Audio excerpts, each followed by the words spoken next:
अब हम लोग 11 में चलते हैं, जिसमें ईवीएस में हम लोग पढ़ लिए हैं ये 6 जंतुओं की गति के बारे में, पौधे और जंतु के बारे में हम लोग पढ़ रहे हैं प्लांट्स एंड एनिमल में। तो 2 क्लास हो चुका है, तीसरा क्लास हम पढ़ते हैं। तो तीसरा क्लास में हम लोग आगे जंतु एवं इंद्रियों का उद्दीपन। तो जंतु और इंद्रियों का उद्दीपन कैसे करते हैं, तो इसमें सभी जंतु में कितना 5 इंद्रियां होती है, जैसे आँख, नाक, कान, जीभ, त्वचा, ये सब 5 इंद्रियां होता है जंतु में, जीव जंतु में। सभी जीव जंतु अपनी इंद्रियों की सहायता से विभिन्न कार्य करते हैं, जिसका विवरण जैसे कुछ विशेष पक्षी हैं, जैसे बाज, गीद, चील आदि का दृष्टि मनुष्य से 4 गुना ज्यादा होता है, ताकि वो अपने शिकार को दूर से पहचान लेते हैं। मतलब क्या कह रहा है इसमें कि कुछ विशेष पक्षी जो है, जैसे में बाज, गीद और चील, जिसका क्या होता है दृष्टि क्या होता है मनुष्य से 4 गुना ज्यादा होता है, ताकि वो अपने शिकार को दूर से ही पहचान ले। जैसे अब अगला पॉइंट क्या है, जैसे चींटियां अपने समूह की चींटियों से उनके द्वारा छोड़ी गई गंध से पहचान लेती है। चींटियां जैसे धारी बना के चलता है, तो क्या कहता है अपने समूह के जो चींटियां हैं उनके द्वारा जो छोड़ी गई एक प्रकार का गंध है उससे पहचान लेता है। और आगे पॉइंट क्या है, तो कुछ कीड़े मकोड़े अपनी मादा कीड़ों को उनकी गंध से भी पहचान लेते हैं, जैसे रेशम का कीड़ा अपने मादा कीड़े की गंध से ही पहचान लेते हैं।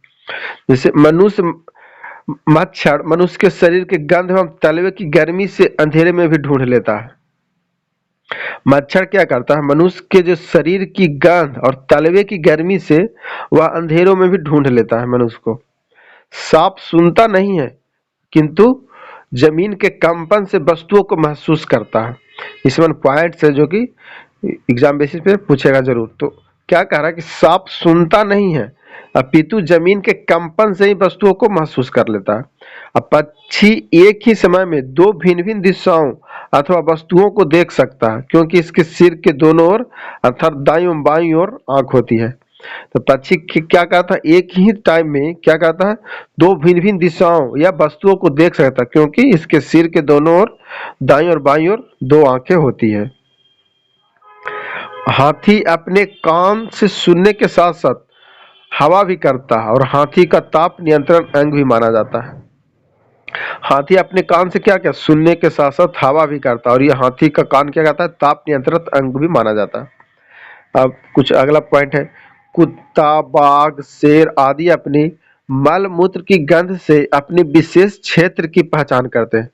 जैसे में कुत्ता, बाघ, शेर आदि क्या है जो अपने मल मूत्र की गंध से अपने विशेष क्षेत्र का भी पहचान कर लेता है। जैसे कुछ में है, मेढक, छिपकली जैसे कुछ जीव अपने शिकार को पकड़ने के लिए अपनी जीभ का प्रयोग करते हैं। मेढक, छिपकली जैसे जीव क्या करता है अपने शिकार को पकड़ने के लिए अपनी जीभ का प्रयोग करते हैं। रात में जागने वाले जंतु या पक्षी केवल सफेद और काले रंग को ही देख सक पाते हैं। उदाहरण के लिए उल्लू एवं रैकून, यह क्या होता है रात में जो जागने वाला पक्षी है वो क्या केवल काले रंग को ही, मतलब सफेद और काले रंग को ही देख सकता है, जो रात में जागने वाला जंतु, जैसे उल्लू और रैकून है। अब है कुछ जंतु और उनके विशेष लक्षण। कुछ जंतु है, कुछ उसका विशेष लक्षण क्या है। जैसे हमारे वातावरण में असंख्य जीव जंतु पाए जाते हैं, इनमें कुछ जीवों में विलक्षण गुण पाए जाते हैं, किसी अन्य जीवों में नहीं मिलते। इस प्रकार के कुछ जंतु के उनके लक्षणों का विवरण निम्नलिखित है।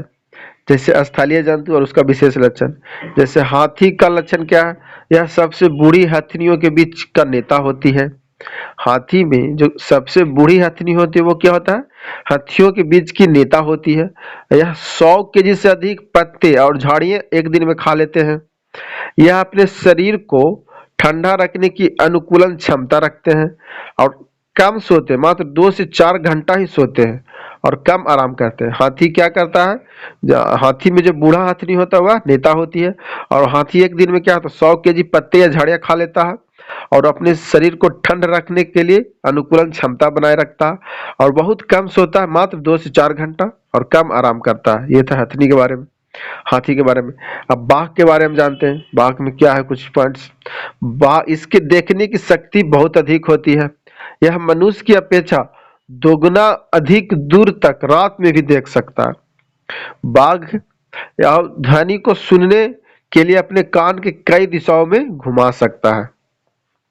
जैसे बाघ के बारे में क्या कहा गया, देखने की शक्ति इसमें क्या होती है, बहुत अधिक होता है। यह क्या करता है, मनुष्य के जो अपेक्षा 2 गुना अधिक दूर तक रात में भी देख सकता है और ध्वनि को सुनने के लिए अपने कान की कई दिशाओं में घुमा सकता है। उसके बाद एक गैंडा के बारे में जानते हैं। यह स्थल पर पाया जाने वाला दूसरा सबसे बड़ा जंतु है। यह शाकाहारी होता है, जिसका वजन कितना 1000 केजी तक होता है गैंडा का। इसकी चमड़ी 1.1/2 सेंटीमीटर तक मोटी होती है। इसका एक सिंह नाक के ऊपर होता है।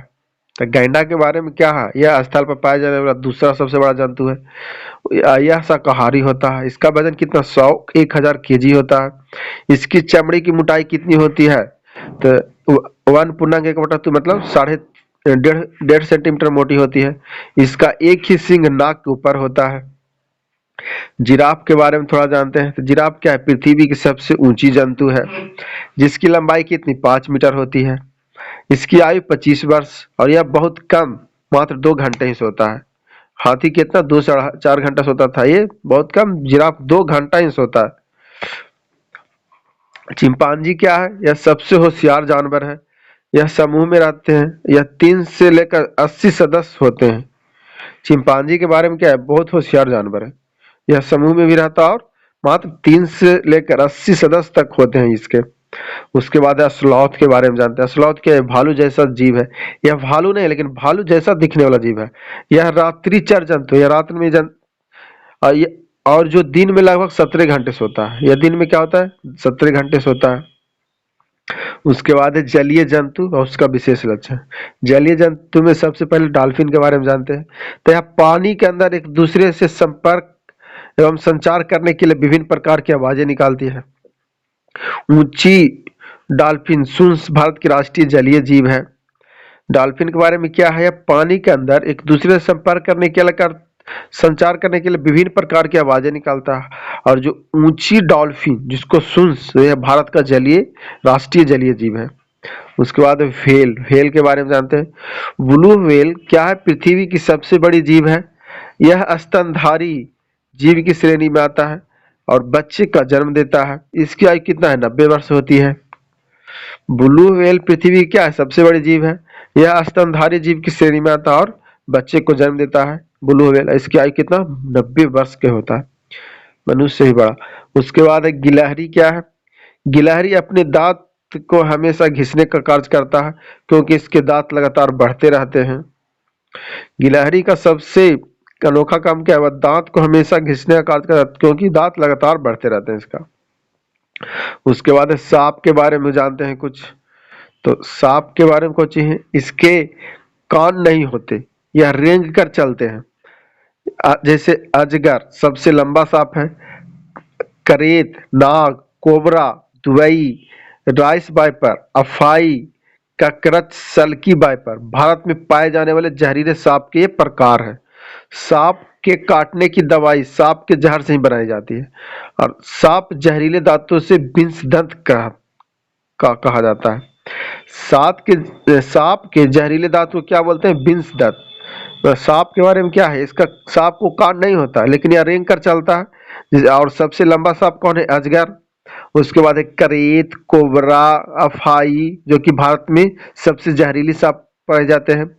सांप को काटने से दवाई सांप के जहर से ही बनाया जाता है और सांप के जहरीले दांत को विंशदांत बोलते हैं।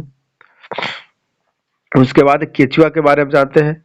केचुआ क्या है, किसान के मित्र होते हैं। यह रेंग कर चलता है, मिट्टी खाकर उसे उपजाऊ बनाता है।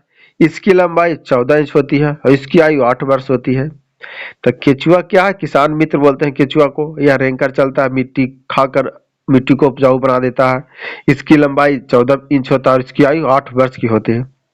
आप जानते हैं पक्षी एवं उनके कुछ विशेष लक्षण। पक्षी और उनके कुछ विशेष लक्षण जानते हैं।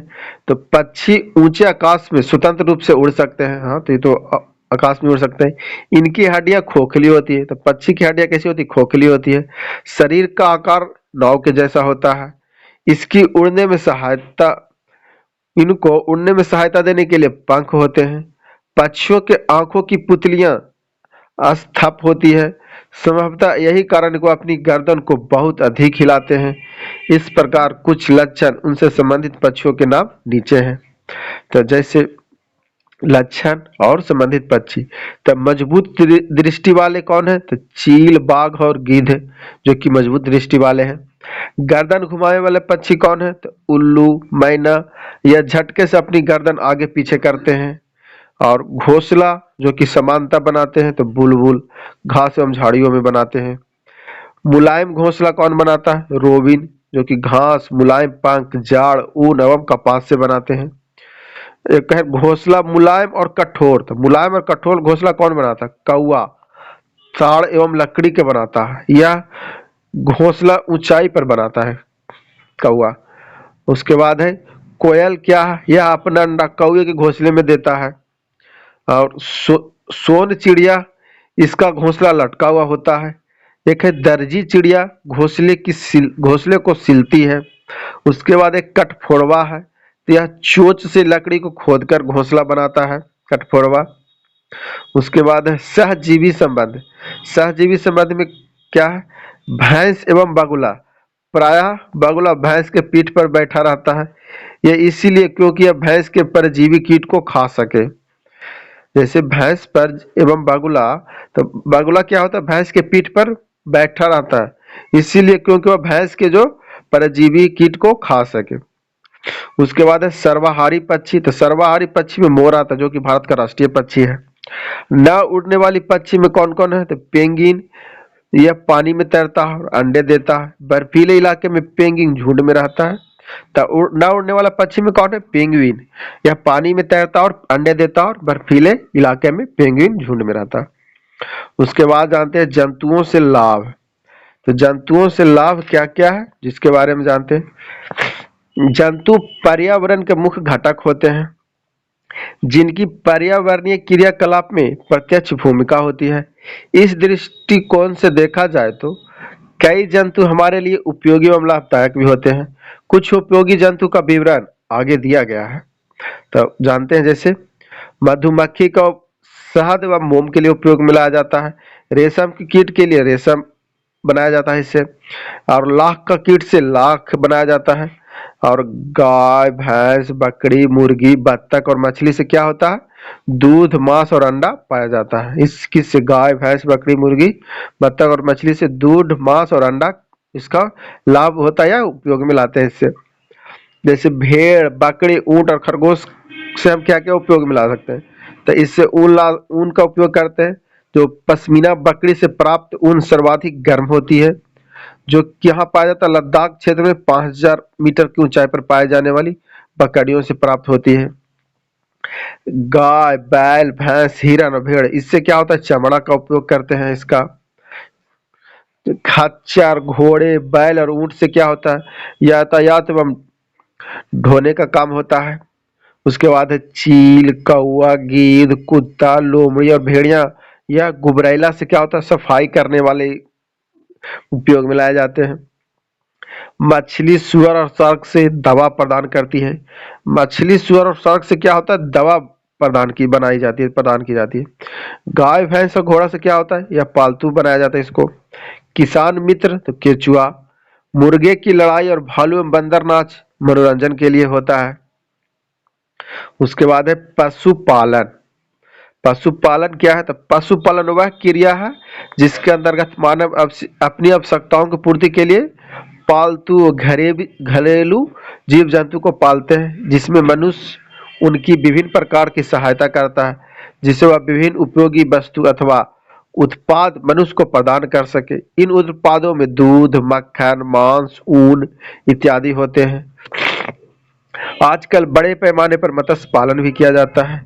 वर्तमान समय में अन्य उत्पादनों की दृष्टि से शिकारियों द्वारा मगरमच्छ के शिकार का उद्देश्य उनकी त्वचा, स्किन को प्राप्त करना, जिससे बेल्ट, बैग, लेडीज पर्स आदि का निर्माण किया जाता है। यह था पशुपालन का उपयोग। उसके बाद है मधुमक्खी पालन। तो मधुमक्खी पालन का उपयोग कहाँ कहाँ होता है? तो इससे शहद व मोम जैसा प्राप्त होता है। मधुमक्खी से क्या होता है? शहद एवं मोम जैसा पदार्थ प्राप्त होता है। मधुमक्खी पालन का कार्य मुख्य रूप से हिमालयी पर्वत एवं पश्चिमी घाट क्षेत्रों में प्रमुखता से किया जाता है। इसके पालन का सबसे उपयुक्त समय नवंबर से फरवरी तक होती है। इस समय मधुमक्खी के लिए उपयुक्त तापमान मौजूद रहता है। इसी मौसम में रानी मक्खी सर्वाधिक अंडे देती है। मधुमक्खी पालन का कार्य भारत में पंजाब, हरियाणा, जम्मू कश्मीर, हिमाचल प्रदेश, उत्तर प्रदेश, बिहार अक्टूबर से दिसंबर का समय मधुमक्खी पालन प्रारंभ करने के लिए उपयुक्त है। इस क्षेत्र में बड़े पैमानों पर किया जाता है। तो मधुमक्खी पालन में क्या है, मधुमक्खी से क्या होता है, शहद व मोम प्राप्त होता है। मधुमक्खी पालन का मुख्य कार्य मधुमक्खी पालन का कार्य मुख्य रूप से क्या है, तो हिमालयी पर्वत और पश्चिमी घाट में प्रमुखता से पालन किया जाता है इसका। इसके पालन का सबसे उपयुक्त समय क्या है, नवंबर से फरवरी होता है। और मधुमक्खी के लिए उपयुक्त तापमान मौजूद रहता है इस समय। और इसी मौसम में क्या होता है, रानी मक्खी सर्वाधिक अंडे देते हैं। मधुमक्खी पालन का कार्य भारत में कहाँ कहाँ होता है, पंजाब में, हरियाणा में, जम्मू कश्मीर, हिमाचल प्रदेश, उत्तर प्रदेश और बिहार में बड़े पैमानों पर मधुमक्खी पालन किया जाता है। और अक्टूबर से दिसंबर का समय मधुमक्खी पालन प्रारंभ करने का सबसे उपयुक्त समय है। उसके बाद है बच्चों के लिए जंतुओं का महत्व। तो बच्चों के लिए जंतुओं का महत्व क्या है, बच्चे के जीवन में जंतुओं का विशेष महत्व होता है। बच्चे का जंतुओं से परिचय के लिए प्रारंभिक खेल कूद के दौरान भी होता है। इस समय बच्चे जिन जंतुओं से परिचित होते हैं उसमें कुत्ता, बिल्ली, खरगोश, कबूतर, गाय, भैंस, बत्तख, हंस आदि प्रमुख होते हैं। अगला पॉइंट क्या है, जंतुओं से बच्चे अपने वातावरण के विषय में व्यापक जानकारी प्राप्त करते हैं। इससे बच्चे पर्यावरण, जंतुओं के विषय भी अवगत होते हैं। बच्चे जंतुओं की देखरेख कर कई प्रकार के क्रियाएं एवं गुणों की जानकारी प्राप्त करते हैं। जब बच्चे प्रारंभिक अवस्था से ही पालतू जीवों की देखभाल के प्रति संवेदनशील होते हैं। इससे बच्चे के मानसिक अवस्थिति सकारात्मकता को दर्शाता है। जंतुओं से लगाव होने के कारण बच्चों के अहिंसा के गुण विकसित होते हैं। बच्चे क्या होते हैं, प्रारंभिक अवस्था से ही पालतू जीवों की देखभाल के प्रति संवेदनशील होते हैं। बच्चे की मानसिक अवस्था सकारात्मक को दर्शाता है और जंतु से लगाव होने के कारण बच्चे में अहिंसा के गुण विकसित होते हैं। बच्चे द्वारा पालतू जानवरों की देख रेख की जिम्मेदारी संभाली जाती है, जिससे बचपन से ही अधिक सहयोगात्मक हो जाते हैं। बच्चों के सामाजिक और सांस्कृतिक संदर्भ में भी पौधे और पशुओं का अपना विशेष महत्व होता है। वीडियो अच्छी लगी तो लाइक करें, चैनल को सब्सक्राइब करना ना भूलें।